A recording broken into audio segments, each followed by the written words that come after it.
But let me give you a more practical way. This is how basically rich people get rich in real estate. Let's say you saved $200,000. That's a lot of money. But if we're going to be honest, that's peanuts. You can't even buy a house. Of course, you can't get a mortgage up to $800,000 since you have to make a 20% down payment. But here is the secret.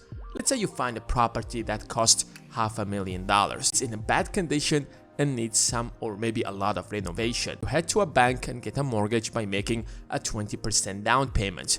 Let's say you're going to spend around 10% of the total cost of the house to renovate it, or around $50,000.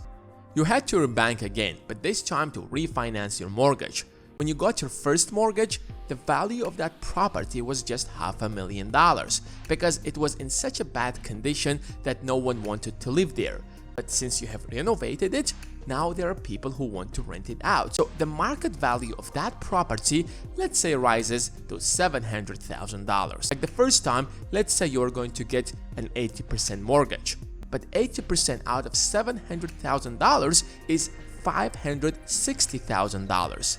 $400,000 out of that money is going to go to your first bank that gave you the first mortgage. Let's deduct another $50,000 that you spent on renovation, and you're going to be left with an extra profit of $110,000. You made $110,000 using debt, and you're left with a property that you can rent out to build equity and generate passive income.